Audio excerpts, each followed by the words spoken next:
The Olympics are an exhibit and a celebration of human achievement. They bring together nations in the spirit of competition and camaraderie. And the nation hosting the games, they take center stage while the people who live there are put under a microscope. As the world's attention turns to Paris for the 2024 Games, dark stories are unfolding about how Parisians are being impacted by the Games.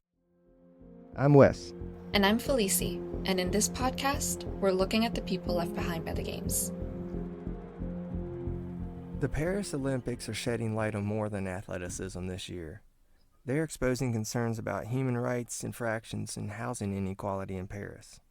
Félicie heard rumor of people being displaced from their homes, so she decided to dig deeper. We teamed up and our investigation led us to Jana. She is one of around 3,000 students who must give up their apartment for the Olympics.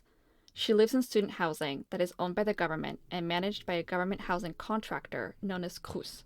The government directed Sprouse to supply 3,263 apartments for civil servants working the Olympics this summer, forcing students like Jana out of their apartments.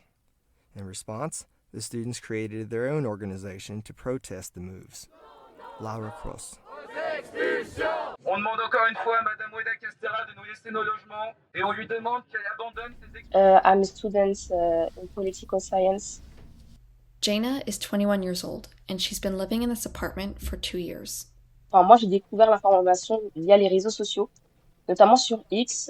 I first learned of this through social media, on X, says Jana. Shortly after, on May 24th, 2023, she received an email that stated, quote, "Like all public stakeholders in the Île-de-France region, your Sprouse is mobilized for the success of the major event that constitutes the Paris 2024 Games," end quote. The email outlines a plan. Each student will be relocated to other Sprouse locations and can get their apartment back on September 1st.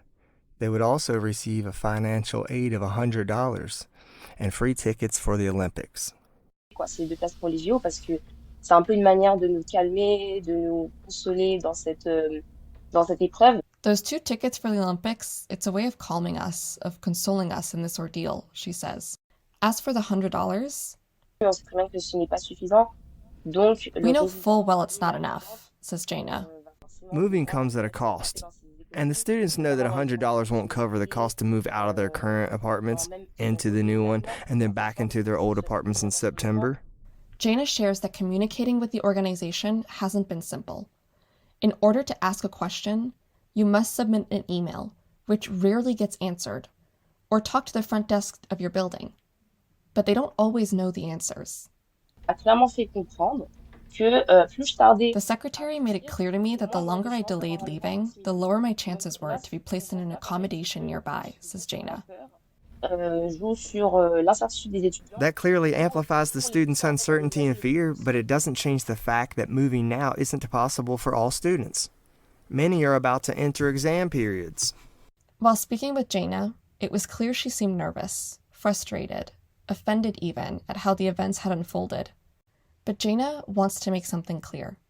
La Sprouse is not against the Olympics. It's against the way in which it's been organized, leaving lower-income students behind. Other communities in Paris are also feeling the impacts of preparations for the Olympics. Félicie interviewed a spokesperson for Le Revers de la Médaille. Pardon my French, Félicie. You're doing great, Wes. It means the other side of the medal. It is an organization regrouping 90 nonprofits that work with people living in precarious situations, like refugees, sex workers, people with substance abuse disorder, and people experiencing homelessness. After what they've witnessed this last year, they're raising the alarm on what they call social cleansing. En fait, toutes ces associations ont constaté l'accélération auprès de leur public. Aurélie explains that these 90 organizations banded together because they all started to notice an increase in public evacuations and police harassment. The organization she's a part of is the Barreau de Paris, a group of lawyers who volunteer their services to people in need. In the last few months, she's witnessed multiple incidents of human rights violations. First, there was the deportation of sex workers in the Boîte de Vincennes. It's a green space right outside of Paris that becomes a hub for prostitution at night. femmes en situation de prostitution de Vincennes, qui sont pour la plupart victimes de traite, viennent... Women in prostitution in Vincennes are for the most part victims of trafficking, she says.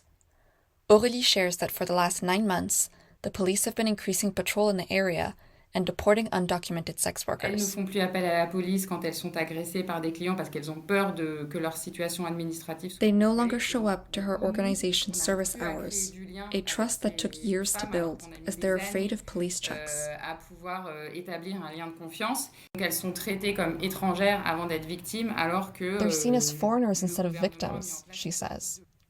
And the impact of that? They no longer call the police if they're assaulted. Instead of treating them as illegal immigrants, OLE believes they should be protected as victims of sex trafficking. But my question is, Félicie, how do we know that these deportations are in any way related to the Olympic Games? Well, here's the thing, Wes. With the Olympics coming up, it's true that a lot of social issues in France have been tied back to the game that don't always actually relate, but it helps boost them in the media. It's like Olympics bashing. So I wondered the same thing, and I asked her about it. Nous, dans le cadre de nos maraudes, on a croisé des équipes de police qui Aurélie does a lot of work on the que, ground, in the Bois de Vincennes, working directly with those affected by the deportations.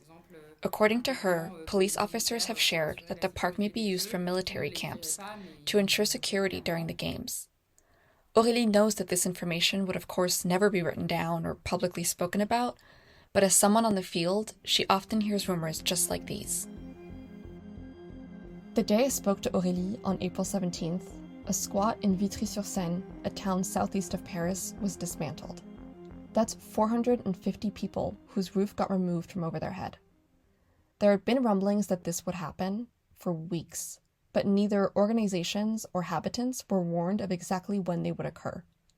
But Aurélie was there that morning to assist as best she could. La plupart sont des réfugiés. Most of them were refugees and employed. They were families with children in school, and for the most part, they were documented.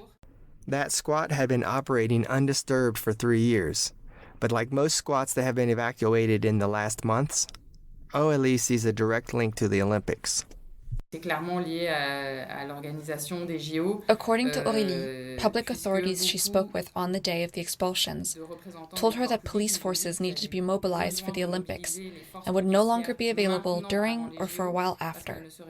Essentially, they're handling all of their issues now. Le Revers de la Médaille believes that the expulsions are happening to clean up Paris ahead of all the public attention.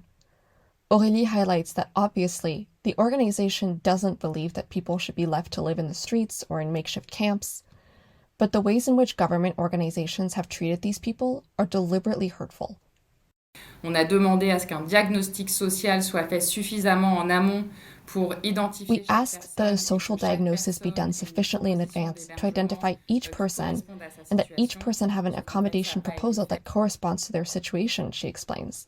Except that survey never happened, and because nobody was notified when the expulsions would occur, the organizations weren't able to provide translators for non-French-speaking refugees. According to Aurélie, ahead of the expulsions, 200 people had already vacated the area. The remaining 250 were to be dispersed in different regions: Bordeaux in the southwest coast of France, and Orléans, a city 120 kilometers southwest of Paris. But the choice wasn't up to them. For people who have jobs, school, or training in Paris, choosing to take the offer would displace them too far away. And just like the students of La Rescrousse, Aurélie clarifies that Le Revers de la Médaille doesn't want to bash the Olympics. Donc voilà, nous, ce qu'on veut, c'est que la fête soit belle pour tous. They just want the party to be beautiful for everyone, for sports fans, athletes, tourists, but also for the people who are in public spaces and who are the most excluded. France is not the only country to have recently hosted the Games while human rights violations are being discovered within its borders. In the lead-up to the 2022 Winter Olympics, it was reported by the Council on Foreign Relations, an American think tank and nonprofit, that, quote, more than 1 million Muslims were being arbitrarily detained and held in re-education camps, the majority of whom were ethnic Uyghur, detained in China's Zhejiang region since 2017, end quote. Yet the Games went on. The ramifications of hosting the Olympics extend far beyond the economic gains of tourism. from the deportation of sex workers to the displacement of refugees or the relocation of students like Jaina, these expulsions underscore a fundamental concern. What are the hidden costs of hosting such a monumental event? Are the Games worth the suffering endured by those living in it? With the Olympics getting closer, people are paying more attention to how France prepares for the event. There are questions to go along with the concerns about how Paris is addressing the harm caused to its most vulnerable communities. Important questions that need to be answered, and we may find them once the Games begin on July 26th.